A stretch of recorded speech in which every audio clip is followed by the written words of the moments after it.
أبا عبد الله يا أبا عبد الله.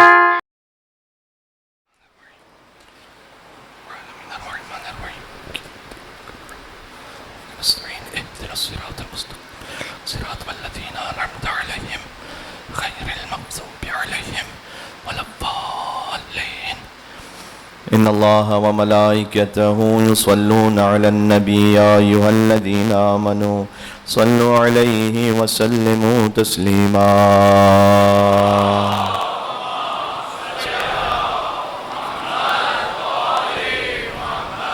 أعوذ بالله من الشيطان الرجيم. بسم الله الرحمن الرحيم. لا حول ولا قوة إلا بالله العلي العظيم. حسبنا الله ونعم الوكيل. نعم المولى ونعم النصير. وبه نستعين وهو خير ناصر ومعين. والعاقبة للمتقين والجنة للموحدين والنار للعاصين.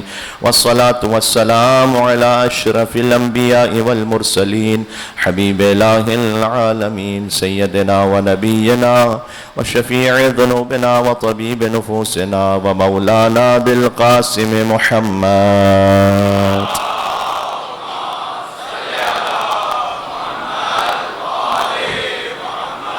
وعلى آله الطيبين الطاهرين المعصومين المظلومين المنتجبين المنتخبين الميامين سيما بقية الله في الأرضين الذين أذهب الله عنهم الرجس وطهرهم تطهيرا.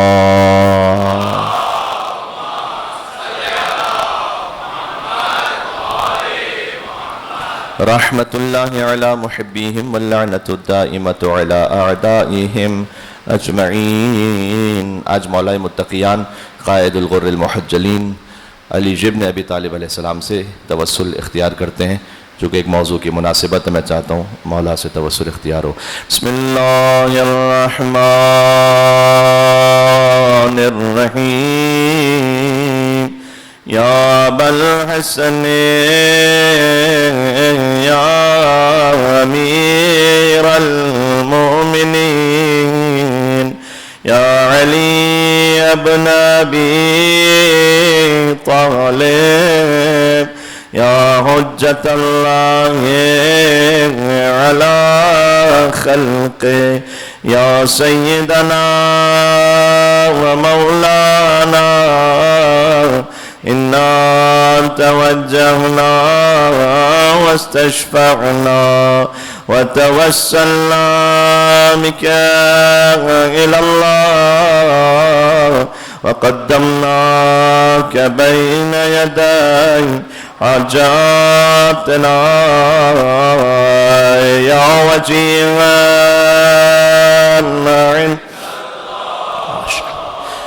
اشفع لنا حاجات کی برابری کے لیے یا وجیہا سبحان اللہ اشفع لنا مشکل کشائے کائنات ایک اور بار یا وجیہا عند اللہ اشفع لنا عند اللہ. صلوات بر محمد و آل محمد.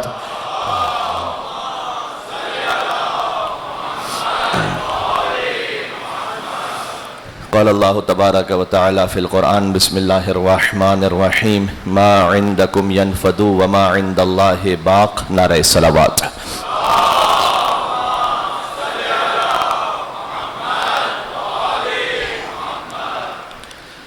خدا شاہد ہے اس بات پر کہ جب آپ اس مجلس یا کسی بھی مجلس میں جہاں قرآن اور اہل بیت علیہ السلام کا ذکر ہو رہا ہے تشریف لے جاتے ہیں، وہ وقت گزر کر ختم نہیں ہو جاتا، وہ محفوظ ہو جاتا ہے.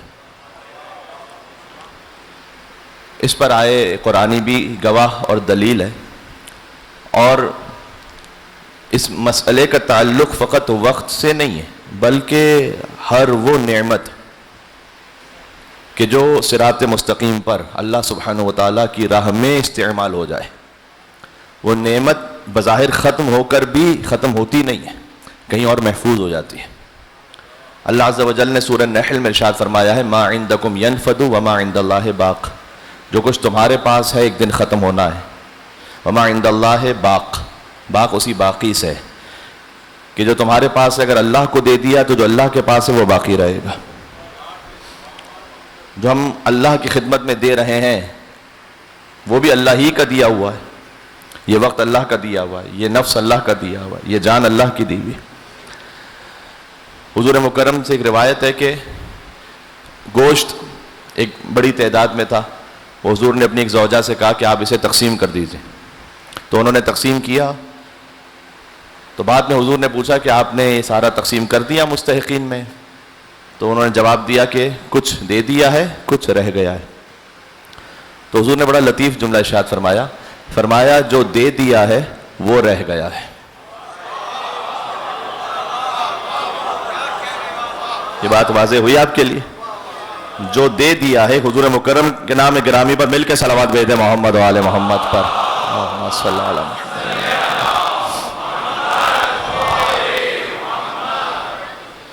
جو ہمارے پاس رہ گیا ہے وہ ایک دن ختم ہونے والا ہے، لیکن جو دے دیا ہے وہ ہمیشہ کے لیے رہ گیا ہے۔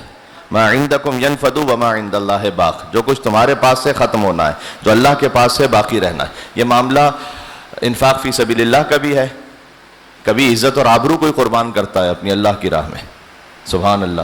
ایسے ائمہ علیہ السلام کے واقعات ہیں، چونکہ اب تک ہم موضوع کے دوسرے حصے پر نہیں آ سکے، لیکن میں چاہتا یہ ہوں اللہ سبحانہ وتعالیٰ کے اذن سے کہ آج کم از کم اس کا آغاز ہو جائے، حلم کی انتہا اور علم کا خزانہ اہل بیت اطہار علیہ السلام۔ تو مثلا امام علی نقی علیہ السلام کے واقعے میں ایک شخص ان کے پاس آیا اور اس نے آ کر یہ کہا کہ میں مقروض ہوں، تو آپ کوئی میری مدد فرمائیے گا۔ تو امام علیہ السلام نے، ائمہ علیہ السلام کے واقعات میں ہمیشہ ایسا نہیں ہوتا تھا کہ کوئی مستحق ان کے پاس آیا ہے تو امام علیہ السلام نے کہا کہ ہاں ٹھیک ہے، کوئی معجزہ دکھلایا اور کچھ عطا کر دیا۔ بعض مرتبہ ایسا بھی ہے کہ بعض لوگوں سے امام نے اس وقت معذرت کر کے صرف نظر فرما دیا، اس کی اپنی وجوہات ہوتی تھی۔ مثال کے طور پر اب یہ بات آئی ہے تو پیش کر دوں کیونکہ موضوع سے مطابقت بھی ہے کہ ایک امام رضا علیہ السلام کے پاس ایک شخص آیا، اس نے آ کر امام سے یہ کہا کہ مولا میں ضرورت مند ہوں تو مجھے کچھ عطا فرمائیے۔ تو امام کے سامنے ایک تشت تھا جس میں انگور کے خوشے رکھے ہوئے تھے۔ امام نے وہ تشت اس کی طرف بڑھایا کہ اس میں سے کچھ کھاؤ، تو اس نے سامنے پلٹ کر کہا کہ میں آپ سے اپنی حاجت مانگنے کے لیے آیا ہوں، آپ مجھے انگور کھلا رہے ہیں۔ ایک اور شخص آیا تھوڑی دیر بعد، اس نے آ کر کہا کہ مولا میں آپ کی زیارت کے لیے آیا ہوں۔ امام نے کہا یہ انگور ہیں، کچھ کھاؤ۔ اس نے ایک دانہ اس میں سے لیا اور کھا لیا۔ امام علیہ السلام نے فرمایا کہ یہ جو پورا تشت ہے یہ تم لے جاؤ۔ تو اس نے کہا کہ مولا میرے لیے تو ایک دانہ بھی بڑی سعادت تھی کہ امام علیہ السلام سے مجھے ملا ہے، تو یہ پورا تشت جو آپ نے دیا ہے میں اسے تقسیم کروں گا اپنے خانوادے میں اور مومنین میں۔ امام علیہ السلام نے، ان کے غلام تھے ساتھ میں، امام نے اسے کہا کہ یہ انگور کے خوشے جس درخت کے ہیں نا وہ درخت اس کے نام پہ لکھ دو۔ اب وہ جو ضرورت مند ہے اصل وہ بیٹھا ہوا ہے، وہ دیکھ رہا ہے سارا۔ اس نے کہا مولا اس سے بڑی کیا سعادت کی بات ہوگی کہ پورا درخت امام سے نصیب ہو جائے۔ امام نے کہا کہ وہ درخت جس باغ میں ہے نا وہ باغ بھی لکھ دو۔ اللہ اکبر۔ علی ابن موسیٰ رضا علیہ السلام یہاں پر ایک صلوات بھیجے گا مولا کے نام پر ان کی زیارت کی توفیق حاصل کرنے کے لیے۔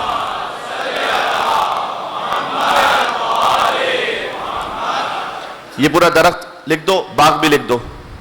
اس کے بعد اس نے اور شکر بجا لے کر آیا۔ امام اسلام نے کہا کہ اس باغ کے ساتھ جو متصل باغ ہے وہ بھی لکھ دو۔ واقعہ جو کہ طولانی ہو جائے گا تو میں مختصر کروں۔ وہ جب چلا گیا تو جو دوسرا مستحق تھا جو پہلے آیا ہوا تھا، اس نے آگے کہا کہ اے فضلت رسول وہ تو آپ کی خالی زیارت کے لیے آیا تھا، تو آپ نے اس کو پورے باغ دے دیے۔ میں آپ سے آیا ہوں کہ واقعاً میں مستحق ہوں، میرے پاس نہیں ہے، فرض کیجئے کہ میں، آپ نے مجھے کچھ بھی نہیں دیا، یہ انگور دیے اس کے بعد پھر واپس لے لیا آپ نے۔ امام اسلام نے کہا کہ اللہ سبحانہ وتعالیٰ نے کیا قرآن میں نہیں کہا لَإِن شَكَرْتُمْ لَأَزِيدَنَّكُمْ وَلَإِن كَفَرْتُمْ فَإِنَّ عَذَابِي لَشَدِيدٌ، اگر شکر کرو گے تو نعمت بڑھا دوں گا۔ وہ امامت کا شکر کرتا رہا، میں اللہ کی جانب سے اس پر نعمت بڑھاتا رہا۔ تجھے قدر نہیں تھی، تو یہ سمجھ رہا تھا کہ یہ انگور کا دانہ مل رہا ہے امام علیہ السلام سے، اس سے کیا ہو جائے گا۔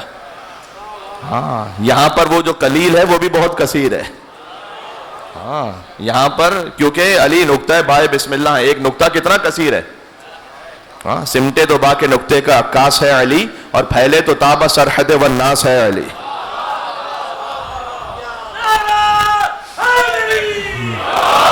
علی تو کبھی ہم اپنا وقت قربان کرتے ہیں اس راہ میں, وقت ختم نہیں ہوتا. مال قربان کرتے ہیں وہ ختم نہیں ہوتا. آپ اپنا نفس کبھی عزت قربان کرتے ہیں. کئی دفعہ ہوتا ہے کہ اللہ تعالیٰ نے آپ کو ایک مقام اسٹیٹس دیا, ایک عزت دی, آپ اس عزت کے ذریعے سے اس رسپیکٹ کو جو آپ کو حاصل ہے اہل بیت علیہ السلام کے کسی چاہنے والے کے لیے ان کے مشن پر ان کی راہ میں کوئی کام کرواتے ہیں جس میں آپ اپنی عزت کا استعمال کرتے ہیں. ائمہ علیہ السلام کا جو میں واقعہ امام علی نقی علیہ السلام کا کرنے لگا تھا, اس نے آگے کہا کہ مولا میں مقروض ہوں. امام نے کہا کہ اس وقت بظاہر نہیں ہے ہمارے پاس دینے کے لیے, لیکن سامرہ کا واقعہ ہے, ہم جائیں گے مسجد میں, کل آنا اور آ کر ایسے کہ جیسے میں نے تم سے قرض لیا ہو, آ کر مجھ سے سختی سے کہنا کہ اے علی النقی وہ جو قرض مجھ سے لیا تھا وہ واپس کب کرو گے. اب یہ امام علیہ السلام ہم سے یہ کہا نہیں گیا, ہم سے یہ نہیں مانگا گیا. وہ عادتکم الاحسان وسجیتکم الکرم, اہل بیت آپ کی عادت میں احسان کرنا, آپ کی سرشت میں کرم کرنا. اس نے کہا مولا میں یہ نہیں کر سکتا. امام نے کہا ہم حکم دے رہے ہیں کرو گے. اور اگلے دن وہ آیا اور حکم امام ہی تھا, تو پتہ نہیں کس طریقے سے بہرحال اس نے حکم امام ہی پر عمل کرتے ہوئے کہ آپ میرے مقروض ہیں, زمانہ ہو گیا آپ نے قرض ادا نہیں کیا. اچھا یہ خبر امام علیہ السلام جانتے اپنے علم غیب سے کہ اللہ سبحانہ وتعالیٰ نے عطا کیا کہ اس کے بعد ہوگا کیا. جیسے یہ معاملہ ہوا تو متوکل, جو کہ اس وقت امام ابھی سامر آئے تھے, تو وہ یہ سوچ رہا تھا کہ کسی طریقے سے ان پر کوئی احسان ہو جائے میرا.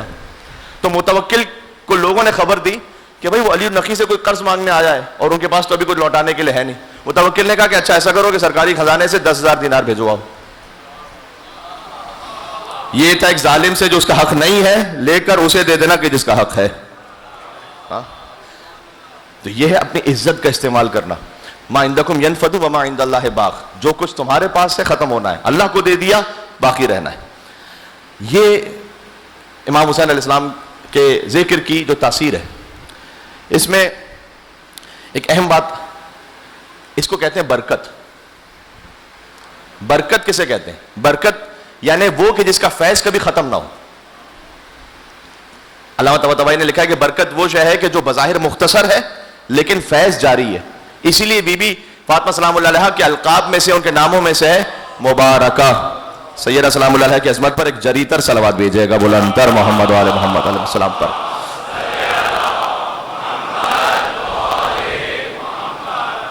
مبارکہ بی بی کے ناموں میں سے ایک نام ہے, یعنی برکت والی بی بی, جن کی اولاد آج تک ہے, جن کا فیض آج تک ہے. برکت یعنی بظاہر کم شے ہمیشہ رہے, 1 گھنٹے کی مجلس بظاہر مختصر سا وقت, فیض ہمیشہ رہے گا. ایک اس میں کنڈیشن ہے فقط, وہ یہ کہ حضور مکرم نے اپنے اصحاب سے کہا کہ جب تم سبحان اللہ والحمدللہ ولا الہ الا اللہ واللہ اکبر کہتے ہو تو اللہ تمہارے لیے جنت میں ایک درخت لگا دیتا ہے. تو صحابہ نے کہا کہ یا رسول اللہ پھر تو ہمارے پتہ نہیں کتنے درخت ہوں گے, کتنے باغ ہو گئے ہوں گے. حضور نے کہا بس باغ تو بہت ہو گئے ہوں گے, اس شرط کے ساتھ کہ آگ بیچ کر اس کو جلا نہ دیا ہو. ہاں ابھی یہاں سے مجلس میں ایک فیض حاصل ہوا اور نکلے اور بیوی سے بد کلامی کی, بدتمیزی کی, والدین کے امر کی نافرمانی کی. اللہ جانے ثواب حاصل کر لینا پھر آسان ہے, مینٹین کرنا اور مشکل کام ہے. یہ ذہن میں رکھیے گا, آسان نہیں ہے. جو کچھ نامہ اعمال میں لکھا گیا ہے اللہ کرے کہ باقی رہے, لیکن ضروری نہیں ہے. تو یہ برکت کا مطلب ہے کہ بظاہر مختصر شے ہے لیکن اس کا اثر جاری و ساری ہے. مال میں بھی آپ کو ہسٹری میں کچھ ایسے محیر العقول کچھ داستانیں ملیں گی, انسان تعجب کرتا ہے یار اللہ تعالیٰ نے اس کے مال میں کتنی برکت رکھی تھی. برکت کا مطلب کیا بہت زیادہ تھا مال؟ ضروری نہیں کہ بہت زیادہ ہو, لیکن ایور لاسٹنگ. کیوں؟ مخیرق نام کا مثلا ایک شخص ہے, یہودی ہے, جنگ احد سے پہلے مسلمان ہوا ہے. حضور مکرم سے آ کر کہا کہ میں مسلمان ہونا چاہتا ہوں, مسلمان ہو گیا. جنگ احد کا موقع تھا کہ میں اب مجھے اجازت ہے میں جا رہا ہوں میدان جنگ میں. 7 باغ تھے اس کے, البساتین السبعہ کے نام سے یہ ہسٹری میں موجود ہے, 7 باغ. اس نے کہا یا رسول اللہ ہو سکتا ہے کہ میں جا کے شہید ہو جاؤں, تو یہ باغ میں نے آپ کو ہبہ کر دیے. وہ شہید ہو گیا احد میں. 7 باغ رہ گئے. 7 باغ رسول اللہ نے ہبا کیے تھے بی بی فاطمہ سلام اللہ علیہ کو. یہ جو ایک سوال ہے نا کہ اہل بیت علیہ السلام اتنے انفاق اور چیریٹی کیسے کرتے تھے, ان کا سورس آف انکم کیا تھا, یہ خود ایک ٹاپک ہے. خود یہ جو 7 باغ ہیں ان سے ان کا بہت بڑا انفاق کا ایک ذریعہ ہے. اچھا, بی بی سیدہ سلام اللہ علیہ نے اپنی شہادت کے وقت یہ مولا علی کو ہدیہ کیے. مولا علی سے یہ باغ پہنچے امام حسن علیہ السلام, امام حسین علیہ السلام, امام زین العابدین علیہ السلام, امام محمد باقر علیہ السلام, جعفر صادق علیہ السلام, موسیٰ کاظم علیہ السلام, امام رضا علیہ السلام. یہاں تک تو ملتا ہے کہ یہ باغ پہنچے. اب آپ ذرا سوچئے گا, ایک یہودی کے 7 باغ, کیا ایسا نہیں ہے کہ خالی وہی ایک شخص تھا کہ جس کے پاس اس وقت مکہ میں یا مدینہ میں باغ تھے؟ بڑے بڑے نواب گزرے, باغوں کو کھانے والے بھی گزرے ہیں, آپ کو پتہ ہے. ہاں, لیکن یہ جو 7 باغ ہیں اس کی برکت ایسی ہے کہ یہ خود انفاق نہیں کر رہا, اب یہ حجت خدا کے ہاتھوں انفاق ہو رہے ہیں. یہ ہے برکت. اللہ تعالیٰ آپ کو بی بی معصومہ قم کے حرم میں لے جائے بار بار انشاءاللہ. موسیٰ ابن خزرج, میں جو ذہن میں آ رہا ہے برکت کے سلسلے میں مثالیں دے رہا ہوں. موسیٰ ابن خزرج, کیا اس کے مال میں برکت ہے, کتنی پاکیزگی اللہ جانتا ہے. بی بی معصومہ قم وہاں آئیں, قیام کیا 17 دن موسیٰ ابن خزرج کے گھر میں, وہ بیت النور بن گیا. بی بی کی وہاں پر وفات یا شہادت ہو گئی, موسیٰ ابن خزرج کے باغ میں دفن ہوئی. آج جو بی بی کا حرم ہے وہ موسیٰ ابن خزرج کا باغ تھا. قم میں بڑے بڑے قد خدا نواب, بڑے بڑے سیٹ گزرے, نام بھی کسی کو پتا نہیں ہے. مال تلف ہو گیا, ختم ہو گیا. کئی دفعہ ہوتا ہے کہ مال آگے گیا, بلکہ جو جنریشنز تھی انہوں نے کسی اور غلط کام میں استعمال کر لیا. پتہ نہیں ان کے مال میں کیا پاکیزگی ہے, کیا برکت ہے کہ آج تک بی بی معصومہ قم کا حرم بنا ہوا ہے موسیٰ ابن خزرج کا باغ. یہ ہے برکت. تو یہ پاکیزگی کاش ہم حاصل کر سکیں اپنے مال میں, اپنے نفس میں, اپنی روح میں. اور میں نے عرض کیا تھا کہ مجلس امام حسین علیہ السلام ایک ذریعہ بن جاتا ہے, بہت بڑا وسیلہ ہے کہ جو ہمارے دل کی بیماری ہے وہ ٹھیک ہو. کل اس پہ بات کر چکا ہوں میں. تو دل کیوں مریض ہوتا ہے, کیوں ہم مجلس امام حسین علیہ السلام میں بھی آتے ہیں تب بھی وہ تاثیر لے کے نہیں جا پاتے؟ اس میں سے یہ ہے کہ اس تاثیر کو حاصل کرتے ہیں, کچھ آگ بیچ کر جلا دیتے ہیں. اور اس کی ایک واضح مثال خود حقوق العباد میں کوتاہی کرنا ہے, بالخصوص والدین کا جو حق ہے. میں آج جوانوں سے تھوڑی بات کرنا چاہتا ہوں. دیکھیں جتنے بھی یوتھ اور ینگسٹرز ہیں یہاں پر, آپ کی زندگی میں کبھی نہ کبھی کوئی ایسا وقت آتا ہے کہ جب آپ کو یہ لگ رہا ہوتا ہے کہ میرا باپ غلط ہے. ایک مرتبہ ایک فلسفر, اس نے ایک اچھا جملہ کہا کہ جب بچہ بڑا ہوتا ہے اور وہ اتنا بڑا ہونا کہ پھر اسے سمجھ میں آئے کہ میرا باپ صحیح تھا, تو اس وقت تک اللہ اس کو ایک بیٹا ایسا دے چکا ہوتا ہے یہ سمجھنے اور کہنے والا کہ شاید یہ میرا باپ غلط ہے. یہ ایک سائیکل ہے. تو کبھی ایسا لگتا ہے کہ یہ باپ غلط ہے. دیکھیں جہاں شریعت کا معاملہ ہے وہ الگ ہے, جہاں شریعت کی کھلی خلاف ورزی ہے اس میں بھی قرآن میں حکم ہے صاحب ہوا فی دنیا معروفہ, ان کے ساتھ نیکی کا سلوک کرنا, پیروی نہیں کرنا. قرآن کریم میں کیا ہے, ماں باپ کی اطاعت ایبسولوٹ نہیں ہے. وَإِن جَاهَدَاكَ عَلَىٰ أَن تُشْرِكَ بِي مَا لَيْسَ لَكَ بِهِ عِلْمٌ فَلَا تُطِعْهُمَا, اگر شرک کی طرف بلائیں یعنی کہ کوئی ایسا حکم ہو کہ جو اللہ سے دین سے مخالف ہے, فَلَا تُطِعْهُمَا, اطاعت نہیں کرنا. وَصَاحِبُهُمَا فِي الدُّنْيَا مَعْرُوفًا, لیکن سلوک نیکی کا کرنا. 3 چیزیں ایسی ہیں کہ جس میں امام نے حدیث میں فرمایا ہے کہ جہاں پر مذہب کی بھی قید نہیں ہے. ایک ہے ماں باپ کا احترام, مذہب کی قید نہیں ہے. دوسرا قرض کی ادائیگی. لون لیا میں نے کافر سے, اب میں کہوں یار کافر ہے تو اللہ ہی کو نہیں مانتا, تو میں تو اللہ کو مانتا ہوں تو میرا تو زیادہ حق بنتا ہے. لے بھائی ہڑپ کرنا. امام نے کہا اگر تم نے کسی سے قرض لیا ہے, یہاں پر مذہب کا معاملہ نہیں ہے, واپس کرو. تیسرا فرمایا ادائے امانت. کسی نے امانت رکھوائیے. کتنے ہی ایسے لوگ ہیں مومنین آپس میں بعد میں آگے شکوا کرتے ہیں کہ مولانا ایک ساتھ کام کا آغاز کیا تھا, وہ ایک صاحب تھے, پتہ نہیں آتے تو ہیں بڑے مجلسوں میں لیکن زیارتوں پہ بھی ہر سال جاتے ہیں, لیکن مولانا وہ جو ہمارا مال نہیں دے رہے واپس. امام نے کہا کہ مذہب کی قید نہیں ہے. امام زین العابدین اسلام نے فرمایا کہ اگر میرے بابا کا قاتل اپنی تلوار میرے پاس بطور امانت رکھوائے تو اس امانت میں بھی میں خیانت نہیں کروں گا. ہم نے بعض مرتبہ دین کو بہت معمولی سمجھ لیا ہے, مذاق سمجھ لیا ہے. ذرا غور فرمائیے گا. تو فرمایا کہ اگر وہ شرک کی طرف بلائیں اطاعت نہیں کرنا, نیک سلوک کرنا. یہاں پر میں آپ کی بیدار سماعتوں کی نظر ایک جملہ کر دوں. مطلق اطاعت ہے نا, ایبسولوٹ اوبیڈینس, وہ صرف معصوم کی ہے. ٹھیک ہے, جہاں ایبسولوٹ انفیلیبلٹی ہے. اس لیے والدین کی اطاعت میں ہے کہ کرو اطاعت, اگر وہ شرک کی طرف بلائیں تو نہ کرنا.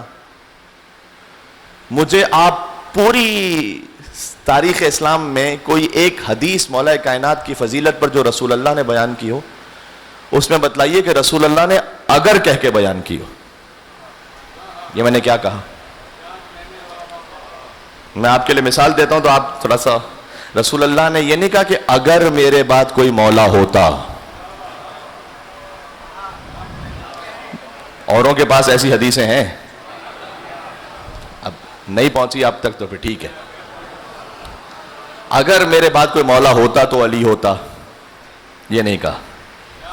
ہاں تھوڑے تھوڑے سے پہنچ گئے. وہ غدیر کا میسج ہے کہ جن تک پہنچ گئی یہ بات وہ ان تک بعد میں پہنچاتے جن تک نہیں پہنچی ہے. اب ساری باتیں تو میں یہاں سے کہہ نہیں سکتا. اگر میرے بعد کوئی مولا ہوتا تو علی ہوتا, یہ نہیں کہا. اگر نہیں ہے یہاں پر, جس کا میں مولا اس کا علی مولا ہے, ختم. حضور نے یہ نہیں کہا کہ اگر کل علم دوں گا تو اس کو دوں گا, نہ, علی کو علم دوں گا. یہ نہیں فرمایا کہ اگر کوئی شہر علم کا دروازہ ہوتا تو علی ہوتا. علی کے معاملے میں حضور مکرم کے اگر مگر چونکہ چنانچہ ایسے ویسے کیسے ہے ہی نہیں.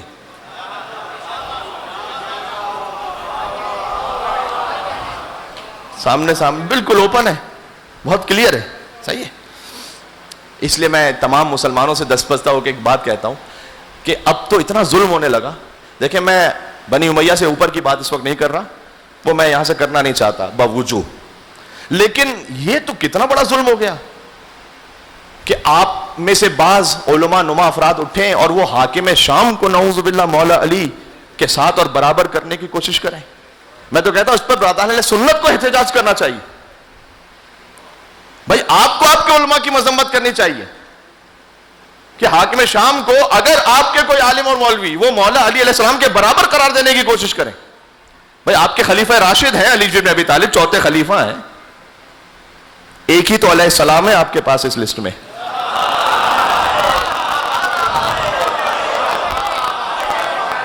ہائے ہائے ہائے ہائے.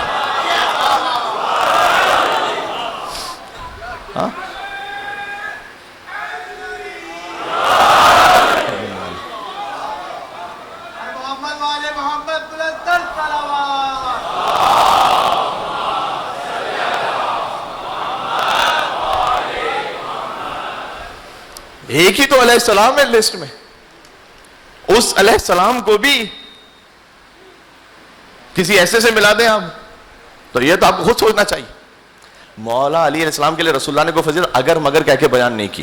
تو میں کہنا چاہ رہا ہوں کہ والدین کی اطاعت کے لیے اگر, لیکن اگر یہاں دین کا معاملہ نہیں ہے کہ والدین آپ سے مثلا کہہ رہے ہیں کہ داڑھی نہ رکھو. فرض کیجئے کہ بعض مائیں کہتی ہیں رشتوں کے لیے کہ بھئی حجاب نہ کرو, یا حجاب کرو تو پورا حجاب نہ کرو, اتنا گاڑا حجاب نہ کرو, جو بھی لفظ کہہ لیں آپ, اس میں بات نہیں مانی جا سکتی, شریعت کا حکم ہے. لیکن اس کے علاوہ آپ کو لگتا ہے بزنس کا معاملہ ہے, فیملی کا معاملہ ہے, کوئی اور بات ہے جس میں یہ میرے بابا ٹھیک نہیں ہے, کاش اگر اطاعت اور رسپیکٹ میں اس وقت تھوڑا سا صبر کر لیں. ہاں, اس کا نتیجہ اور اس کے آثار جانتے ہیں کیا ہے؟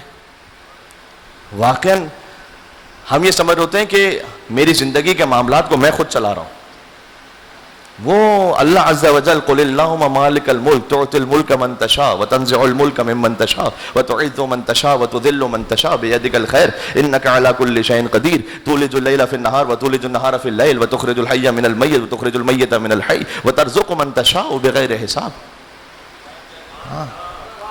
تو جسے چاہتا ہے ملک دیتا ہے, تو جسے چاہتا ہے عزت دیتا ہے, تو جسے چاہتا ہے ذلت دیتا ہے.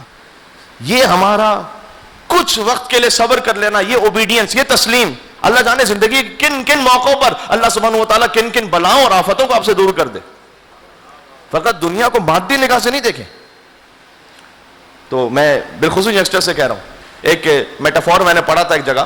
اب میٹافور وہی ہوتا ہے کہ جو کوئی ٹرو سٹوری نہیں ہے لیکن ایک کہاوت ہے بات کو سمجھانے کے لیے. پینسل اور ربڑ, اس کا آپس میں مکالمہ. میں نے کہا نا مثال ہے بات سمجھانے کے لیے. تو ایک مرتبہ پینسل نے ربڑ سے یہ کہا کہ میں جو بھی لکھ رہی ہوتی ہوں اسے تم مٹاتے ہو اگر میری غلطی کوئی ہو جائے تو مجھے یہ بڑا تکلیف ہوتی ہے کہ یہ جو تم مٹانے کا جو عمل ہے اس میں تم بھی اپنا ایک حصہ کھو دیتے ہو. ربڑ کم ہوتا رہتا ہے نا. تو آہستہ آہستہ میری غلطیوں کو ٹھیک کرتے کرتے تم ختم ہوتے رہتے ہو. تو ربڑ نے کہا کہ نہیں, میرا کام ہی یہی ہے کہ اگر تم سے کوئی غلطی ہو جائے تو میں اس غلطی کو ٹھیک کروں. اس سے میرا ایک وجود کا حصہ ختم ہو جاتا ہے لیکن میرا کام یہ ہے. جوانوں, آپ کی زندگی میں جو نا مثال والدین کی ہے اس ربڑ کی طرح. جو غلطیاں ہوتی ہیں نا آپ کی بالکل بچپن, وہ ٹھیک کرتے ہیں اسے. وہ اپنے وجود کا حصہ آپ کو دے رہے ہوتے ہیں. ختم آہستہ آہستہ خود ختم ہو رہے ہوتے ہیں تاکہ آپ ٹھیک ہو سکیں. تو یہ احسان آپ بھولے نہیں.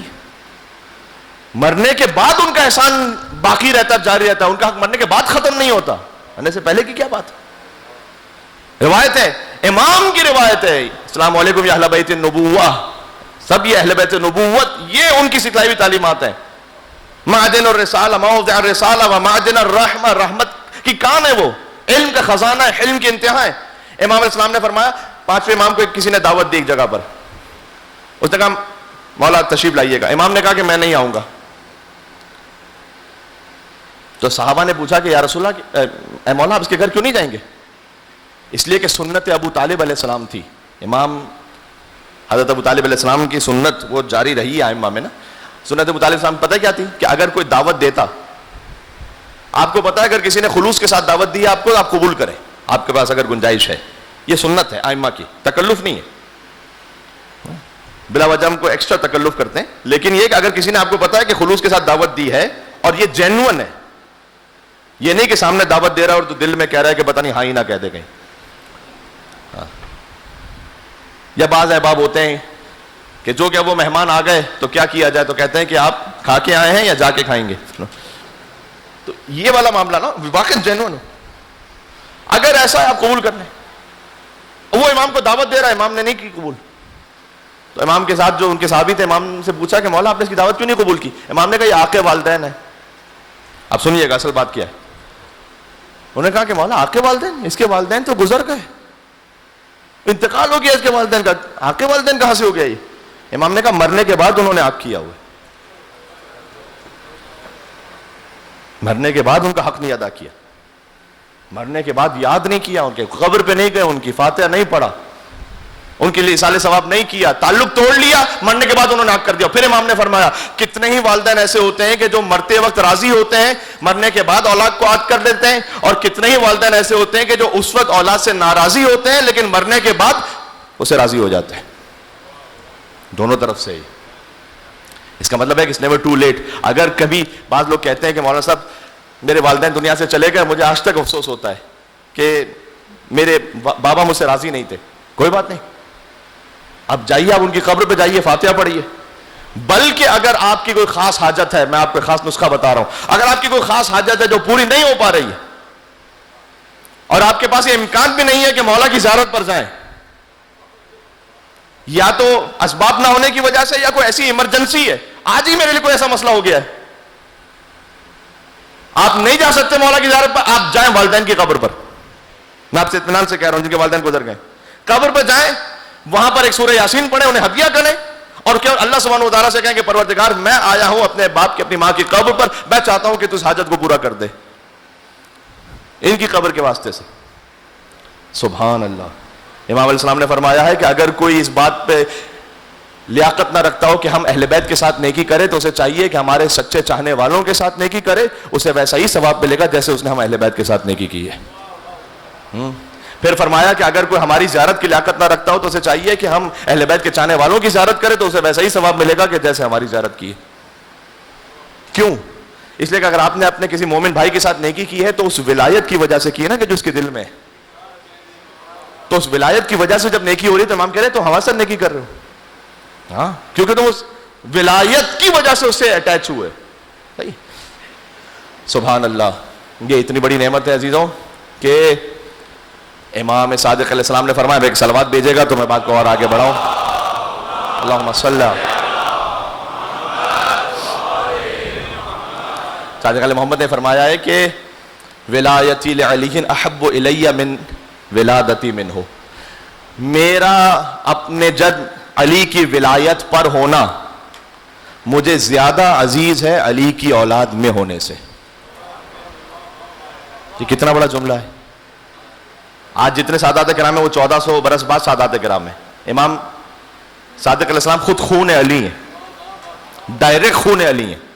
وہ کہہ رہے ہیں کہ میں علی کی ولایت پر ہوں, یہ مجھے زیادہ عزیز ہے علی کی اولاد میں ہونے سے.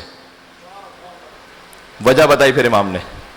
ناز کریں اپنے اوپر, ماچس کی ڈبیا کی مثال میں دے چکا ہوں, ہماری اوقات نہیں ہے. معاملہ یہ ہے کہ یہ جو اندر ولایت ہے نا, اس لیے کہ شیعتنا خلقوا من فاضل طینتنا, مولا نے فرمایا کہ ہمارے شیعہ ہماری بچی ہوئی طینت ہی سے تو خلق ہوئے. آپ میں اہل بیت کی طینت موجود ہے. امام نے فرمایا اس لیے کہ تم ہماری طینت سے خلق ہوئے, لہٰذا تم ہمارے غم میں غمگین ہوتے ہو اور ہماری خوشی میں خوش ہوتے ہو, اس لیے کہ تمہارا رابطہ ہم سے ہے. ہاں. امام نے کہا کہ میں علی کی ولایت پر ہوں, زیادہ عزیز ہے مجھے علی کی اولاد پر ہونے سے. کیوں؟ اس لیے, اور کیجئے گا, فرمایا اس لیے کہ علی کی اولاد میں ہونا فضل ہے, فضیلت ہے, یقیناً ہے. امام علیہ السلام کا کلام پڑھ رہا ہوں. علی کی اولاد علیہ الصلوۃ والسلام, ان کی اولاد میں سے ہونا فضل ہے, اور علی کی ولایت پر ہونا فضل نہیں ہے, فرض ہے. واہ واہ. ہاں, میں خود اس حدیث پہ کہہ رہا ہوں واہ واہ, اس لیے کہ امام علیہ السلام کتنا خوبصورت فرمایا. فضل ہے وہ علی کی اولاد میں ہونا, علی کی ولایت پر ہونا فضل نہیں ہے, فرض ہے. معاملہ یہ ہے کہ اس ولایت سے تو امام نے فرمایا ہے موسیٰ کاظم علیہ السلام نے کہ لن یبعث اللہ نبیا, اللہ نے کسی نبی کو بھی نہیں بھیجا الا بنبوت محمد و ولایت علی. حضور مکرم کی نبوت اور علی ابن ابی طالب السلام کی ولایت کے بغیر اللہ نے کسی نبی کو مبعوث نہیں کیا. یہ ولایت ہم پہ فقط واجب نہیں ہے, سب پہ واجب تھی. اس کے بعد امام نے ایک اور بات کہی, وہ بھی لطیف ہے. امام نے کہا مجھے علی کی اولاد میں ہونے سے زیادہ عزیز علی علیہ السلام کی ولایت پر ہونا ہے, اس لیے کہ علی کی اولاد میں ہونا, یا یوں کہوں کہ علی کی ولایت پر ہونا, وہ بغیر علی کی اولاد میں ہونے سے بھی فائدہ پہنچا جائے گا. پھر فرمائے لیکن علی کی اولاد میں ہونا علی کی ولایت پر ہونے کے بغیر فائدہ نہیں پہنچائے گا. ہاں, تو بعض تھے کہ جو ائمہ علیہ السلام کی اولاد میں تھے ان کی ولایت پہ نہیں رہے. خود امام رضا علیہ السلام کے بھائی, امام رضا علیہ السلام کے بھائی امام نہیں مانا, امام کے بھائیوں نے امام نہیں مانا. بعض لوگوں نے امام پر آگے طنز بھی کیا تھا کہ ہم آپ کو کیا امام مانے, یہ تو آپ کے بھائی آپ کو امام نہیں مانتے. تو امام نے کہا کہ یوسف کو کن لوگوں نے کنویں میں پھینکا تھا. کیا یہ بات ہے بھائی, صلوات بھیجتے نام علی ابن موسیٰ رضا علیہ الصلوۃ والسلام پر.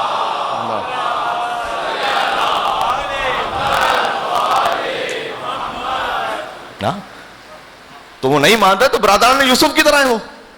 تو بعض تھے امام کی اولاد میں سے نہیں مان رہے ولایت, ان میں سے بعض کو خود شوق تھا کہ ہم بن جائیں امام. ہاں, حسد خطرناک بات ہے, ہوس دنیا کی خطرناک ہے. امام کا بھائی ہوتے ہوئے عبداللہ ابن موسیٰ امام رضا کے بھائی ہیں, کیونکہ امام موسیٰ کاظم کی اولاد میں, یہ الگ الگ ماؤں سے ہوتے تھے, یہ الگ بات ہے. ہاں, یہ ایک پوری داستان ہے کہ ائمہ علیہ السلام نے جو ازدواج کی ہیں ان میں سے بعض ماؤں سے کچھ ایسی اولادیں بھی ہوئیں کہ جو غیر صالح تھیں. حضرت نوح علیہ السلام کا بیٹا بھی ماں کی وجہ سے. اچھا یہ دونوں طرف سے مثالیں ہیں, کوئی ایسا نہ ہو کہ بعد میں آپ جا کے گھر میں لیکچر کریں کہ تو بچہ بگڑا ہوا ہے تمہاری وجہ سے بگڑا ہوا ہے, مولانا نے کہا تھا. دونوں طرف سے مثالیں. عبداللہ ابن زبیر کے لیے مولا علی نے کہا ہے, عبداللہ ابن زبیر میں کہتا ہوں تاریخ کا ایک ایسا عجیب اور فیسنیٹنگ کردار ہے زبیر کا, پڑھنے کے لائق ہے. زبیر وہ ہے کہ جو اتنا قریب ہے مولا علی علیہ السلام کے کہ جنازہ حضرت زہرا سلام اللہ علیہا میں جو چند لوگ شریک ہیں ان میں سے زبیر ہے. کین یو امیجن کوئی اتنا قریب ہو کہ جو حساس ترین موقع پر مولا علی علیہ السلام کے ساتھ ہو اور مولا علی اجازت دے اسے جنازہ زہرا میں آنے کی, اتنا قریب. پھر مسئلہ کیا ہے؟ بعد میں جنگ جمل میں کیوں ہے سامنے؟ پھر مولا علی کے مقابلے پر ہے, تلوار نکال کر علی بن ابی طالب کے مقابلے پر, یہ کیا ہو گیا؟ امام نے فرمایا کہ زبیر صراط مستقیم پر تھا جب تک اس کا بیٹا نہیں ہوا تھا, عبداللہ ابن زبیر. امام نے فرمایا کہ عبداللہ ابن زبیر نے اپنے باپ کو گمراہ کر دیا. آپ غور کر رہے ہیں؟ کبھی شوہر زوجہ کو, زوجہ شوہر کو, بیٹا باپ کو, باپ بیٹے کو, who knows. اس لیے بڑی احتیاط کی ضرورت ہے. خود کربلا میں کبھی میں سناؤں اگر آپ کو ہو سکا تو, کربلا معلّہ میں ایسی مثالیں ہمارے سامنے ہیں. بیٹا امام حسین کے لشکر میں, باپ یزید کے لشکر میں. یہ مثالیں بھی ہیں کہ استاد امام حسین کے لشکر میں, شاگرد یزید کے لشکر میں. ہاں تو ائمہ علیہ السلام کی بعض تھی ازواج ایسی کہ جن سے کچھ ایسے. نوح علیہ السلام کا بیٹا میں نے مثال دی, وہ ماں کی وجہ سے گمراہ ہوا تھا. بعض لیکن ازواج ایسی تھی, انہوں نے شادیاں کیوں کرتے تھے؟ پھر یہ بنی عباس والے اس لیے شادی کرتے تھے اپنی بیٹیوں کے امام سے کہ وہ مہدی جو آنے والا ہے نا, ہم ہی اس کے جد بن جائیں. پولیٹیکل شادی ہے. اب میں آپ سے کیا کہوں, پتہ نہیں کہوں یا نہیں کہوں. یہ خالی بنی عباس کے زمانے میں نہیں ہوئی ہے, بہت سے چاہتے تھے نصر رسالت ہم سے بڑھ جائے.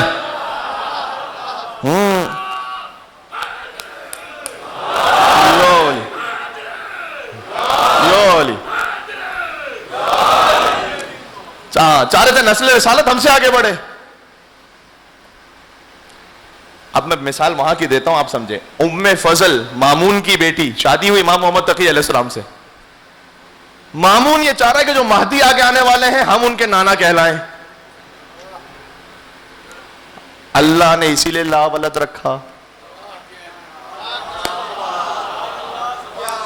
امام محمد تقی علیہ السلام کی ساری اولادیں, امام ہادی علیہ السلام, موسیٰ مبرکہ, زینب بنت امام محمد تقی علیہ السلام, یہ ساری اولادیں.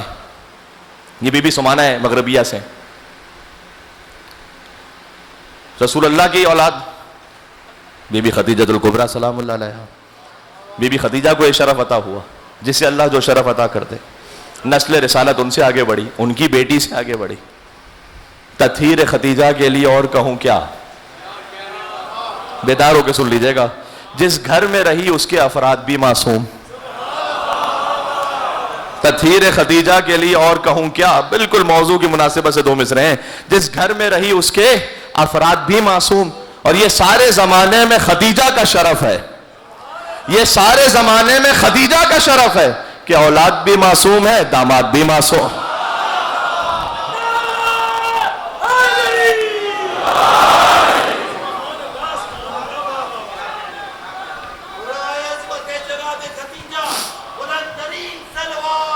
اللہ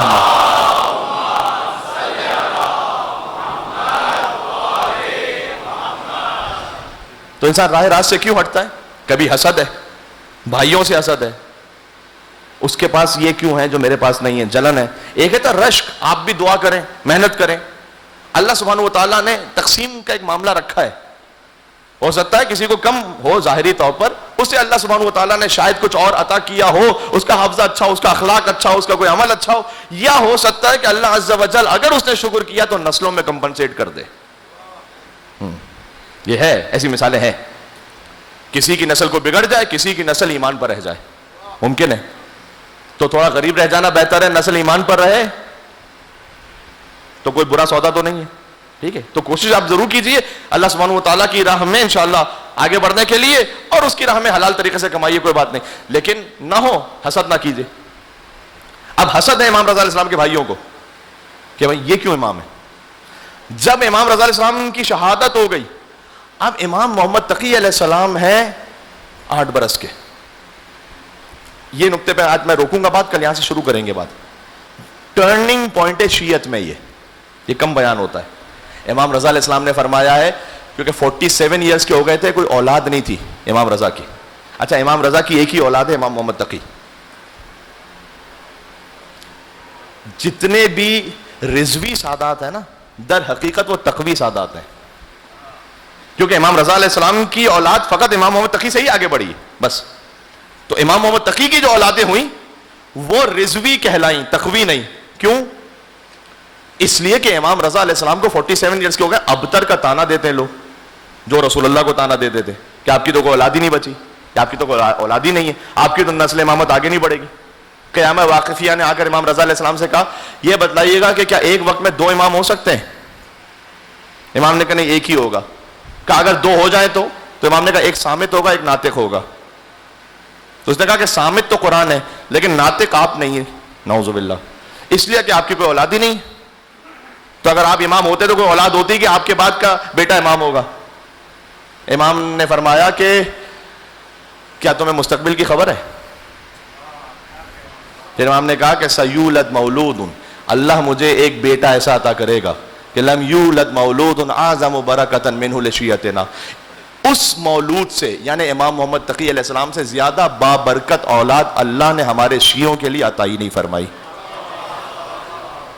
امام محمد تقی علیہ السلام کا وسیلہ دنیاوی حاجات کے لیے بہت امپورٹنٹ ہے, قرض کی ادائیگی, جاب, رزق. اگر آپ کسی ایسے مشکل میں ہیں اور اس وقت آپ نیت کر لیں, گھر کا کوئی معاملہ ہے جہاں دنیاوی کوئی حاجت آپ کی رکی ہوئی ہے, تو امام محمد تقی علیہ السلام کو ہدیہ کرتے ہوئے مل کے اجتماعی صلوات بھیجیں اس دنیاوی حاجت کی برابری کے لیے. اللہم صلی علی محمد و آل محمد وعجل فرجہ. امام نے کیوں فرمایا امام محمد تقی علیہ السلام کے لیے کہ یہ والی میری اولاد سب سے زیادہ برکت ہے, بابرکت ہمارے شیعوں کے لیے. یہ جملہ کیوں امام موسیٰ کاظم علیہ السلام کے لیے نہیں کہا گیا جبکہ کلنا نور واحد؟ کیوں امام محمد تقی علیہ السلام کے لیے؟ اس لیے یہاں شیعت ایک ٹرننگ پوائنٹ لے رہی ہے, ایک بہت بڑا مسئلہ حل ہو رہا ہے. وہ یہ کہ اب امام رضا کی شہادت ہوئی, میں نے آپ سے کہا کہ ان کے بھائی ہیں جو چاہتے ہیں کہ ان کے بعد ہم امام بن جائیں. کیوں؟ اس لیے کہ امام محمد تقی اس وقت 8 برس کے ہیں جب امام رضا کی شہادت ہوئی ہے. تو عبداللہ ابن موسیٰ کے دماغ میں آیا کہ میرے بھائی علی رضا کی شہادت ہو گئی ہے, تو اب 8 برس کا بچہ تو امام ہونے سے رہا, تو اب میں ہی امام بنوں گا. پھر اس وقت شیعت کے لیے ایک بڑا مسئلہ حل ہوا ہے کہ امام 8 برس کا بھی ہو. یہ فرسٹ ٹائم ہو رہا ہے ان کے سامنے. حتیٰ جو امام کے جو آپ امام کے قریبی صحابی ہیں نا امام رضا علیہ السلام کے, یونس ابن عبد الرحمن ہے, ابان ابن تغلب سے کہا کہ یہ ایسا کرو ان کا نائب کسی کو رکھ دو فی الحال. یونس ابن عبد الرحمن بڑے صحابی, ایسا نہیں ہے کہ, لیکن معصوم تو نہیں ہے, کہ نائب رکھ دو. تو ابان ابن تغلب نے کہا نائب کیوں رکھنا ہے؟ کہ اس لیے کہ یہ 8 برس کے ہم نماز پڑھیں گے تو پھر کوئی بالغ تو ہو کہ جس کے پیچھے نماز پڑھیں. تو ابان ابن تغلب نے شیعہ امامت کے معاملے میں جو اسٹرانگ شیعہ تھے وہ ایسے سخت ہوتے تھے, اب ہے کہ وہ پکڑا گریبان سے. یونس ابن عبد الرحمن کو کہا یبن الفاعلہ, اس کا ترجمہ میں ممبر سے نہیں کروں گا اس لیے کہ بہت برا ہے, سیدھا سیدھا اسٹریٹ. کہو فلانی کے بیٹے, امر امامت ہم کب سے تعین کرنے لگے؟ یہ ہم کب سے متعین کرنے لگے؟ ہاں, اس نے کہا کہ لیکن 8 برس کے ہیں. کہ اگر اللہ کی طرف سے امام ہے تو 8 برس کا ہے, تب بھی امام ہے. اگر اللہ کی طرف سے نہیں ہے تو 100 برس کا بڈھا بھی ہو تب بھی امام نہیں ہے. یہ بات کرو اللہ کی طرف سے ہے یا نہیں ہے. جب امام محمد تقی علیہ السلام کی امامت کا زمانہ شروع ہوا, اس وقت شیعت کے لیے معاملہ حل ہوا. امام نے کہا بابرکت امام سب سے زیادہ. شیعت کے لیے اس وقت یہ حل ہوا کہ 8 برس کا بچہ بھی اگر اللہ کے حکم سے تو امام ہو سکتا ہے. اور پھر امام علیہ السلام نے اس وقت ایک خطبہ دیا. میں یہاں پر اپنے موضوع سے ربط دیتے ہوئے اس کی ختم کر رہا ہوں بات کو. 8 برس کے ایک بچے نے خطبہ دیا, بچے ہیں بظاہر لیکن امام ہے. امام نے پہلے تو یہ فرمایا کہ اللہ نے قرآن میں نہیں کہا وَآتَيْنَا الْحُكْمَ صَبِيًّا, اللہ تعالیٰ نے یحییٰ علیہ السلام کو بچپن میں نبوت عطا کی, اور عیسیٰ علیہ السلام کو انی عبداللہ آتانی الکتاب وجعلنی نبیّا, میں اللہ کا بندہ ہوں, اس نے مجھے کتاب عطا کی, نبی بنایا ہے. سورہ مریم کی آیت ہے. علی لیکن فخر عیسیٰ ہے نا. ایک جملہ سنے یہاں پر, پھر جاؤں گا مصائب پہ. حضرت عیسیٰ علیہ السلام نے کیا کہا؟ میں اللہ کا بندہ ہوں, اس نے مجھے کتاب عطا کی ہے. میں تو کہتا ہوں مسلمانوں کے لیے ذرا سوچنے کا مقام ہے کہ عیسیٰ علیہ السلام تو ماں کی گود میں نبی ہوں اور کتاب بھی عطا کر دی اللہ نے, اور حضور مکرم کو نعوذ باللہ 40 سال تک ابھی پتہ ہی نہیں ہے.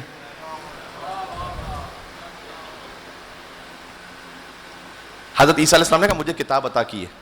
عیسیٰ علیہ السلام نے کہا کتاب عطا کی ہے, ابھی پڑھ کے سنا ہی نہیں تھی. اتنے مومنین ہیں, میں آپ سے توقع رکھتا ہوں. ماں کی گود میں کہہ رہے ہیں اللہ نے مجھے کتاب عطا کی ہے, ابھی پڑھ کے سنا نہیں رہے. ایک ہے جو وسیع مصطفیٰ ہے, آغوش مادر سے آغوش رسالت میں آئے, علی نے آنکھیں کھولی. اس دنیا میں آنے کے بعد جو پہلی زیارت کی وہ چہرہ رسول تھا. حضور نے کہا یا علی خصصتنی بالنظر وخصصتک بالعلم, اے علی آپ نے پہلی نگاہ سے مجھے مخصوص کیا اور میں نے اپنے سارے علم سے آپ کو مخصوص کیا. شعراء کے یہاں نظر سے سیراب ہونا تو دیکھا تھا, لیکن نظر سے کمالات کا منتقل ہونا نہیں دیکھا تھا, کہ آنے والا بچہ آتا ہے اور پہلی ہی نگاہ میں سارا علم رسالت, علم علی بن ابی طالب میں منتقل ہو جاتا ہے. یہ بچہ بھی عجیب بچہ ہے کہ بچپن میں چہرے رسالت پر ایک نگاہ کر لے تو علم رسالت کا سودا کر لیتا ہے, اور جوانی میں بستر رسالت پر ایک نیند سو جائے تو مرضی پروردگار کا سودا کر لیتا ہے.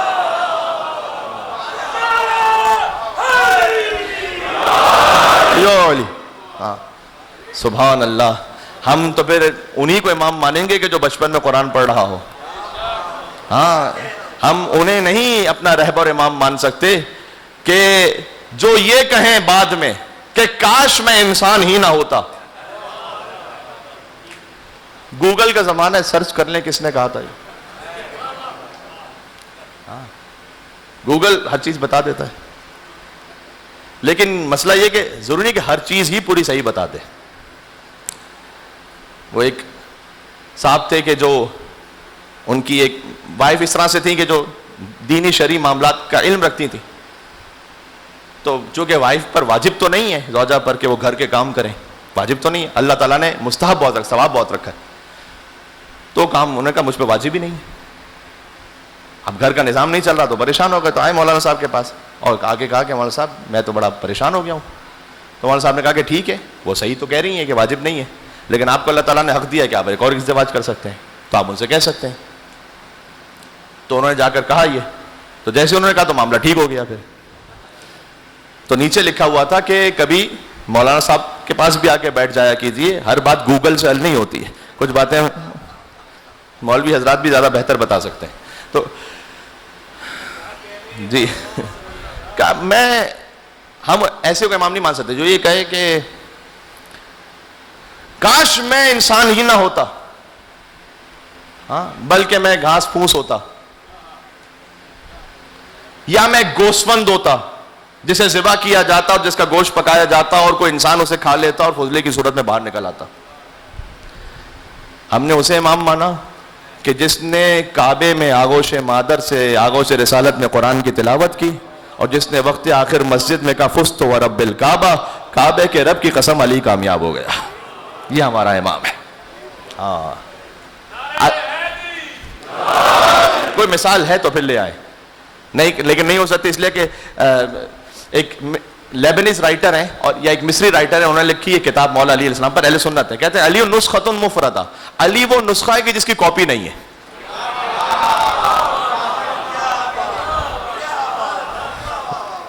دوسرا علی ہے نہیں ہے.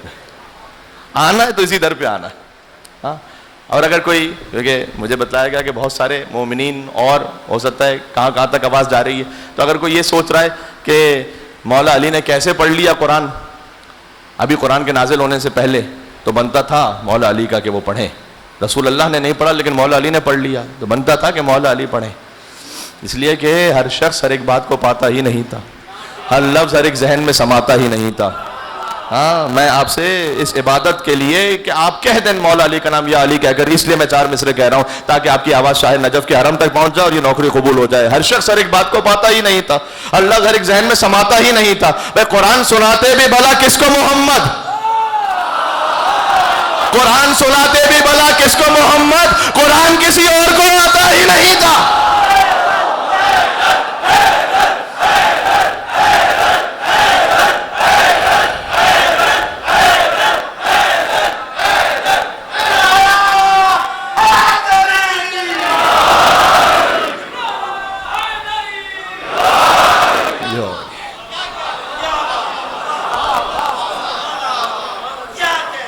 جی کوئی یہ کہنے کی جرت نہ کرے, کوئی مسلمان, کوئی عالم بڑے سے بڑا, کوئی یہ گستاخی ہے کہ نعوذ باللہ کہا جائے کہ رسول ہم جیسا. فقط کہا جا سکتا ہے کہ علی رسول جیسا, فقط علی ابن ابی طالب وہ رسول جیسا.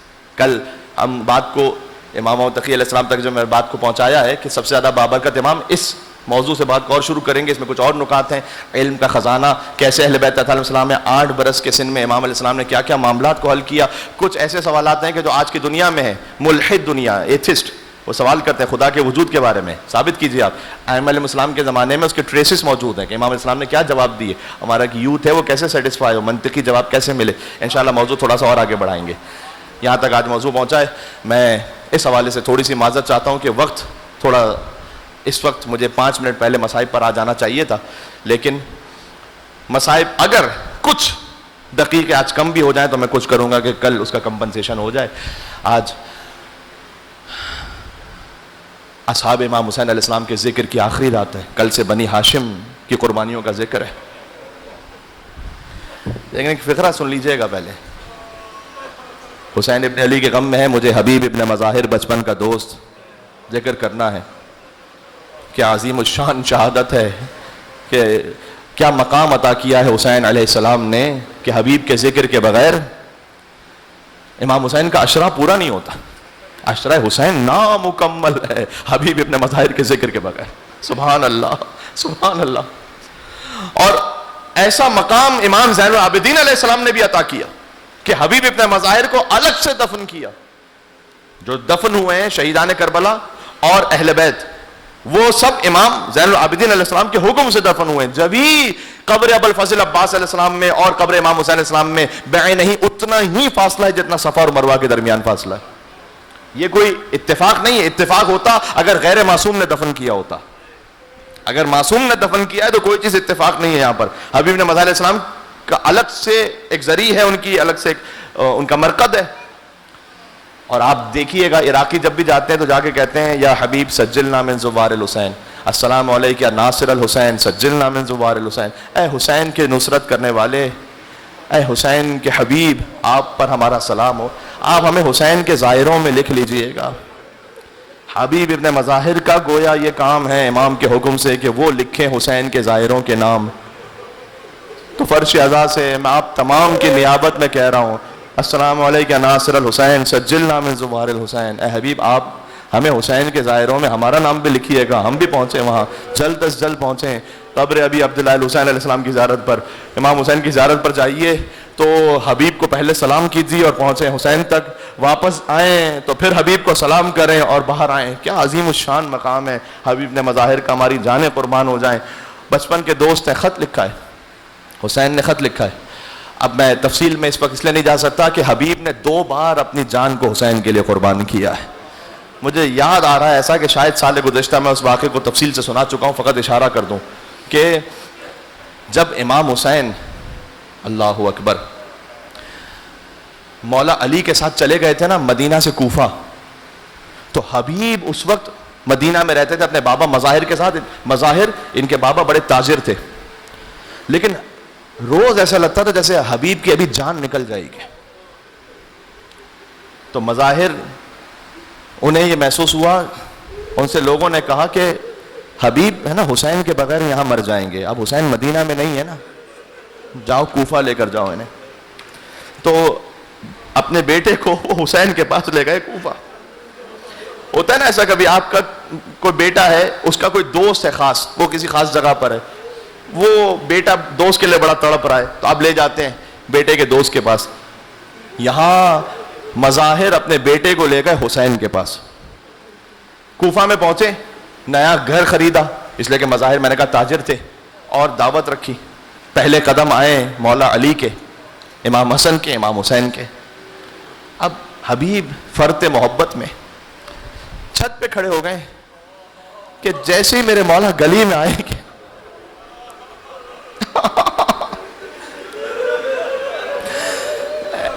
ایسا عالم ہے کہ شوق زیارت میں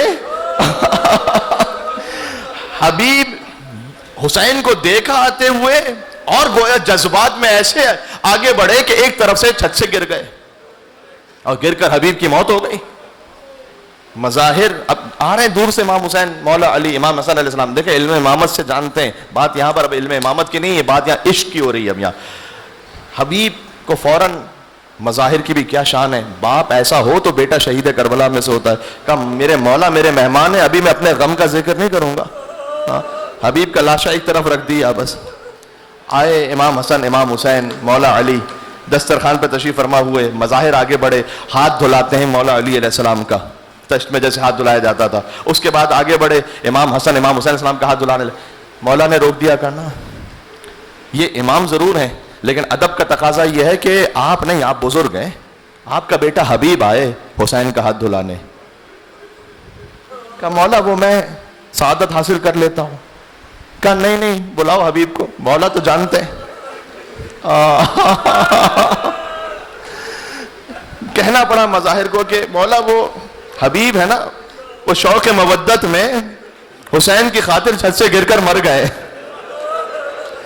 گویا حسین پہنچے حبیب ابن مظاہر کے پاس, اور آ کر اللہ جانے کیا کہا, میں نے نہیں دیکھا روایت میں, لیکن آپ اس حالت سے, کیفیت سے سمجھ سکتے ہیں نا کہ حسین نے کہا ہوگا کہ حبیب کہاں چھوڑ کر چلے گئے, مجھے ضرورت ہے حبیب تمہاری کربلا میں, میرا چہا تیرے بغیر نامکمل ہے حبیب, آ جاؤ پلٹ کرے حبیب. بس اس نے خدا سے حبیب نے آنکھیں کھولی, کہا السلام علیکم یا ابا عبداللہ, مولا میں آ گیا. یہ حبیب کی محبت ہے حسین سے, کیا کہنا اس محبت کا. لہذا حسین نے خط لکھا ہے, بس وقت ہو رہا ہے. حسین علیہ السلام نے خط لکھا ہے, اور خط کا متن یہ ہے کہ اے حبیب تم ہماری قرابت کو جانتے ہو رسول اللہ سے, تو میں اس وقت دشمنوں میں گر گیا ہوں. آپ کی صدائیں بلند ہوں گی, میں ایک فقرہ کہتا ہوں. میں اس وقت دشمنوں میں گر گیا ہوں, حبیب ہو سکے تو مدد کو پہنچو. اور میں ویسے تو زحمت نہ دیتا, لیکن میرے ساتھ علی و فاطمہ کی بیٹیاں موجود ہیں, تو حبیب اگر ہو سکے تو مدد کو پہنچو. حبیب گئے, قاصد گیا, حبیب کے لیے کھانا کھا رہے تھے, دق الباب ہوا, لقمہ گلوگیر ہوا. اپنی زوجہ سے کہا لگتا ہے کسی بھوکے نے یاد کیا, لگتا ہے کسی پیاسے نے یاد کیا. دروازہ کھولا, کہا انا برید الحسین, میں حسین کا قاصد ہوں. اللہ اکبر, میرے مولا کا خط آیا ہے, خط لیا, آنکھوں سے لگایا, چوما, میرے مولا کا خط آیا ہے. خط میں متن تھا کہ حبیب پہنچو, ہو سکے تو ہماری نصرت کو, لیکن کیا کریں, کسی پر اعتماد نہیں کیا جا سکتا, اللہ جانے زوجہ کے دل میں کیا ہے. آ کر بیٹھ گئے. کہا کون سے خط آیا ہے؟ کہا حسین نے خط لکھا ہے. کہا کیا لکھا ہے؟ کہا مجھے بلا رہے ہیں. کہا کیا ارادہ ہے؟ کہا سوچ رہا ہوں جاؤں یا نہ جاؤں. زوجہ اپنے زیورات لے کر آئی, حبیب کے سامنے رکھے. کہا حبیب یہ تم پہن لو, میں جا رہی ہوں نواز رسول کی مدد کے لیے. آج وہ وقت آ گیا کہ حسین تجھے بولا ہے, اور تم کہو کہ میں سوچ رہا ہوں کہ جاؤ یا نہ جاؤ. کہ نہیں, میں فقط تمہارا امتحان لے رہا تھا. یہ کیسے ممکن ہے کہ میرے مولا حسین نے بلایا اور میں نہ جاؤں. مجھے تو بہرحال جانا ہے. اپنے غلام کو ایک سواری کا جانور دیا کہ غیر معروف راستے سے چلے جاؤ, کوفہ کے باہر کھڑے ہو جاؤ, میں پہنچوں گا تاکہ کسی کی نگاہ نہ پڑنے پائے, گرفتار نہ ہو جائے کوفہ میں. پہنچے حبیب, وہاں پر پہنچنے میں دیر ہو گئی تو غلام اپنے ہاتھوں کو گھوڑے کی گردن میں ڈال کر کھڑا تھا اور کہہ رہا تھا کہ دیکھ, اگر میرا آقا نہیں آیا نا تو فکر نہ کر, میں تجھ پر سوار ہو کر اپنے مولا حسین کی نصرت کے لیے جاؤں گا. حبیب نے فریاد کر کے کہا کہ اے حسین, آج آپ پر کون سا وقت آ گیا. جزاک اللہ جزاک اللہ. آج اصحاب امام حسین کی قربانیوں میں سے آخری ذکر ہے. کل سے اون و محمد کا, شہزادی زینب سلام اللہ علیہ کی قربانیوں کا ذکر شروع ہو جائے گا. اے مولا آپ کا شکریہ, فرش ادا پر آنے کی توفیق نصیب فرما. حبیب پہنچے, اپنے غلام کو ساتھ لیا, کربلا معلیٰ پہنچے. دور سے حسین نظر آئے, اپنے آپ کو گھوڑے سے زمین پر گرایا, گھٹنیوں کے بل چلتے ہوئے. حبیب بوڑھے ہو چکے ہیں, گھٹنیوں کے بل چلتے ہوئے پہنچے حسین تک. اہل مصائب ہیں آپ کی ماؤں نے گودیوں میں ہی آپ کو مصائب سنائے ہیں یا حسین کہنا سکھایا ہے. ایک میں فقرہ کہوں, گویا حبیب حسین تک ایسے پہنچے جیسے حسین اکبر کے لاشے تک پہنچے. گھٹیوں کے بل چلتے ہوئے امام حسین علیہ السلام کے پاس پہنچے. کہا آقا آپ کا ناصر آ گیا, آپ نے خط لکھا تھا, آپ کا غلام آ گیا. حسین نے حبیب کو اٹھایا. ابھی خیام تک یہ خبر پہنچی کہ حبیب ابن مظاہر آئے ہیں. سبحان اللہ, میں کیا کہوں. شہزادی زینب سلام اللہ علیہا, فرمایا کہ شہزادی آپ کو بلا رہی ہیں. حبیب اللہ اکبر در خیمہ سے باہر کھڑے ہو گئے. شہزادی کیا حکم ہے, آپ کا غلام آیا ہے. کیا اے بھیا حبیب, فاطمہ کی بیٹی آپ کو سلام کہتی. زینب نے آپ کو سلام کہا ہے, بس ضبط نہ ہو سکا حبیب سے. کربلا کی خاک اپنے سر پر رکھی. اے حبیب, اس سے پہلے تو مر کیوں نہ گیا, فاطمہ کی بیٹی تجھے سلام کہہ رہا.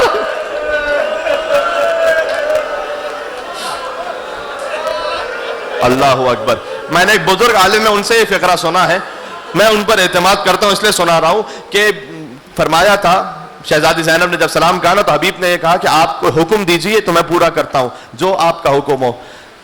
دیکھیے حبیب, ہمیں اور کوئی فکر نہیں, فقط یہ ہے کہ چادر اور پردہ محفوظ رہے. اور وہ حبیب نے وعدہ کیا تھا کہ جب تک آپ کا حبیب زندہ ہے کوئی خیمے سے قریب نہیں آ سکتا. اس لیے بعض علماء نے یہ کہا ہے کہ جب شہزادی زینب کی چادر چھین لی گئی, 11 محرم کو جا رہی تھی, تو حسین کو پکارا, عباس کو پکارا, ساتھ میں حبیب ابن مظاہر کو پکارا کہ حبیب زینب کی چادر چھین لی گئی.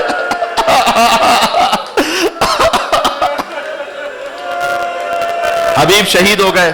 ظہر عاشورہ نماز سے پہلے شہید ہوئے, وقت نہیں بچا تفصیل میں جاؤں. ظہر عاشورہ نماز سے پہلے حبیب شہید ہو گئے. حبیب کا سر نوکے نیزہ پر بلند ہوا اور کوفہ تک آیا. روایتوں میں کچھ ایسا لکھا ہے کہ حبیب کے بیٹے نے باپ کا سر دیکھا نوکے نیزہ پر, آیا, کچھ اپنے دوستوں کے ساتھ لڑ کر اس سر کو جو نوکے نیزہ پر تھا لے لیا, اپنی گود میں لیا اور کہتا جاتا تھا جس کا بیٹا زندہ ہو کس کی اتنی جرأت ہے کہ اس کے باپ کے سر کو نوکے نیزہ پر بلند کرے. میرے بیمار امام سید سجاد نے اپنی نظروں کو جھکا کر کہا, بابا تیرا لال تجھ سے شرمندہ ہے بابا, جس کا بیٹا زندہ ہو اس کے باپ کے سر کو نوکے نیزہ پہ بلند نہیں کیا جاتا. بابا میرے ہاتھوں میں ہتھکڑیاں ہیں, گلے میں توق ہے, پیروں میں بیڑیاں ہے, بابا میرے سامنے آپ کا سر نوکے نیزہ پر بلند. ایک منزل رہ گئی, ایک منزل رہ گئی. حبیب کے ساتھ, چونکہ آج آخری شب ہے اصحاب امام حسین, حبیب کے ساتھ ہے زہیر ابن قین, یہ بھی کوفہ کے رہنے والے ہیں. امام حسین کے لشکر میں جب آئے تھے نا تو اپنی زوجہ کو انہوں نے بھیج دیا تھا کوفہ کہ اب تم کوفہ چلی جاؤ. تو جب خبر پہنچی نا کوفے میں مختصر ذکر کر رہا ہوں لیکن دردناک ہے, یہ سنیے گا. کوفہ میں خبر پہنچی کہ حسین مار دیے گئے, ان کے ساتھی مار دیے گئے, تو زوجہ زہیر نے اپنے غلام کو کفن دیا اور کہا کہ دیکھ نواز رسول حسین ہے, تو حسین کو تو کسی نہ کسی نے کفن دے دیا ہوگا, زہیر قین کا لاشا بے گور و کفن ہوگا, تو جا کربلا اور وہاں جا کر یہ کفن زہیر کو دے دینا تاکہ زہیر کا لاشا بے گور و کفن نہ رہ جائے. غلام گیا, کربلا پہنچا, واپس آیا, زوجہ زہیر نے دیکھا کفن ساتھ لے کر آیا ہے. کب میں تجھے آزاد نہیں کروں گی, تو کفن دے کر کیوں نہ آیا. کبھی بھی میں شرمندہ ہوں، وہاں پہنچا تو 72 لاشیں بے گورو کفن تھے. کس کو کفن دیتا بیوی؟ یا حسین کہہ کے رونا آخری جملہ ہے. زوجہ زہیب نے کہا پر حسین کو کفن کیوں نہ دے دیا؟ کبھی بھی سر کاٹ کر لوگے نیزہ پر بلند تھے، نہ پہچان سکا کون سا لاشا حسین کا تھا. حسین کا لاشا بے گورو کفن. یہ میرے مومن بھائی اپنا سر بیٹ رہے ہیں. حسین کا لاشا 3 دن تک بے گورو کفن تھا. ارے جو 1400 برس بعد ہمارے لیے سننا مشکل ہے، سوچو 4 برس کی سکینہ دیکھ رہی تھی، ایک بہن چلے زینبیہ سے دیکھ رہی تھی، شمر حسین کے سینے پر تھا، اس نے حسین کی داڑھی کو پکڑا ہوا تھا. فضربتن بالضربتن، 13 ضربتیں حسین کو لگی. حسین کا سر لوگے نیزہ پر بلند ہوا. علاقت قتل الحسین و کربلا، علاقت صبح الحسین و کربلا. حسین کشتے. ہاں